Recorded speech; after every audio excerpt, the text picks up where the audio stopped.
Je voudrais tout d'abord rendre grâce à Dieu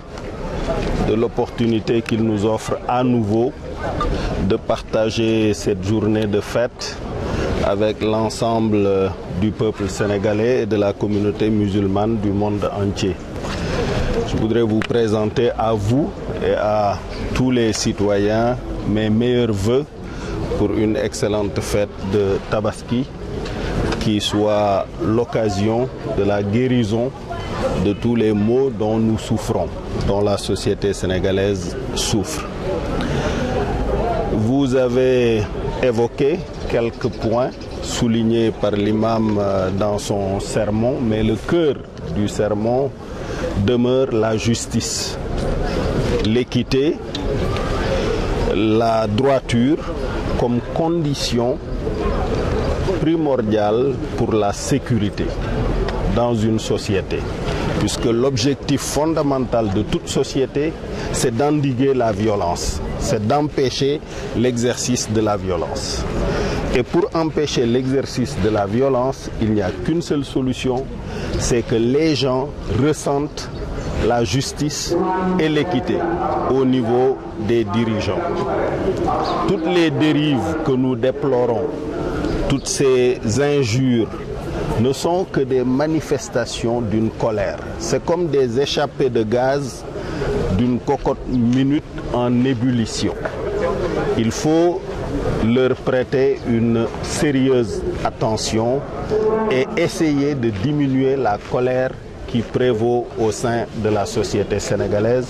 Colère née d'un constat unanime de l'injustice, de l'inéquité, de la non-droiture dans la gestion des affaires de notre pays. Je pense que c'est ça le cœur du message qu'il convient de retenir et je pense que nous devons le méditer tous ensemble. Il a décrié aussi le fait que beaucoup de citoyens n'ont pas reçu leur carte d'électeur aussi. Oui, cela fait partie des éléments constitutifs de ce sentiment général d'injustice, d'inéquité, d'inégalité entre les citoyens, donc ceux qui sont privilégiés, qui sont du côté du pouvoir et qui ont droit à tous les privilèges et qui ont une garantie d'impunité dans leurs dérives, et ceux qui sont de l'autre côté, à qui on ne rend pas les services dus à tous les citoyens. Merci. Monsieur le Président, quand les populations, vous l'avez dit, elles-mêmes se mettent devant la scène pour maintenant, comme vous l'avez dit, extérioriser ce qu'ils ressentent. Est-ce que ce n'est pas un échec de la part des politiques, surtout de l'opposition?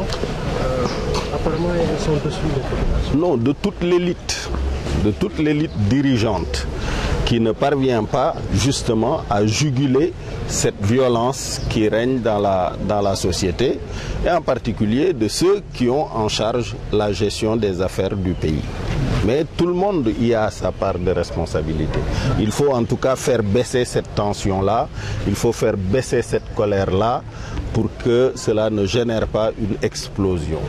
Puisque tous les signes que nous voyons qui étaient complètement inconnus dans la société sénégalaise, des discours ethnicistes portés par des philosophes réputés,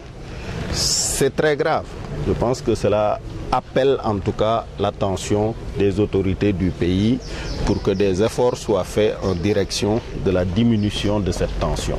donc ñu tënk ko ci wolof rek di xutba bi nga xamante ne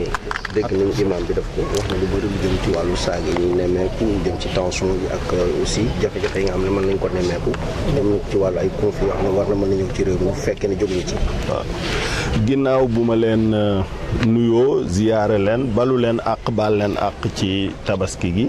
sant yàlla ci li mu ñu may ñu feetewaat ko fii ci suñuy biiri mbokk di ñaanal ñëpp jàmm di ko ñaanal réew mi li nga xam ni lii wax nga ko lii dëggi wax ji mooy société bu nekk li tax ñu koy tabax mooy pour violence bañ cee am maanaam fajal sa bopp loolu violence nag li koy jur mooy njubadi mooy ñàkk a yemale mooy injustice bu nit ñi demee ba yëg ne mënatuñoo wóolu ñi leen jiite ci jubal ak yemale leen ku nekk di jéem a sàkk pexe boo fajale sa bopp moo tax yenn xeet wax yu ñaaw yi nga xam ni ñoo ngi koy commencer di constater ak yenn wax yi di génn notamment ci réseaux sociaux yi dafa mel ni cocotte minute boo tëj rek muy bax ci biir léeg-léeg ay échappée de gaz am mer moomu nag nekk ci biir askan wi mer moomu la ñu war a saafara seet lan moo ko indi ñi nga xam ni ñoo am responsabilité jiite réew mi ñu indi ci ay saafara bala muy jur musiba bu gën a yaatu noonu la ñu ko jàngate donc yenn xeeti ñaawteef yu bari ak yenn xeetu ñàkk yemale citoyen yi moo ko indi donc ci loolu la ñu war a jublu indiwaat justice indiwaat respect ci institution yi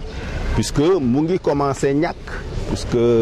orma yu bari ak sutura yu bari yoo xam ni dañu ko muuroon ay institution nit ñaa ngi koy commencé xottil seen bopp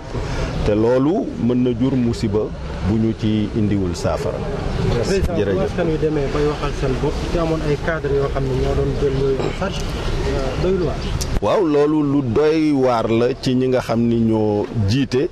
yemalewuma ko rek nag ci ñi yore pouvoir bi opposition beeg élite intellectuelle beeg religieuse ñëpp ñi nga xam ni ñi daal ay kilifa lañu te nga xam ni société bi solal na leen mbubu mu war a tax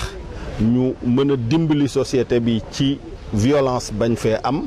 ñooñu ñëpp dañu ci am responsabilité donc ku ci nekk rek war nga xoolaat sa bopp war a xoolaat sa taxawaay war a def en tout cas lu indi tension bi nekk ci société bi wàcc ba nga xam ni vraiment nit ñi seen xel du dem ci jéem a fajal seen bopp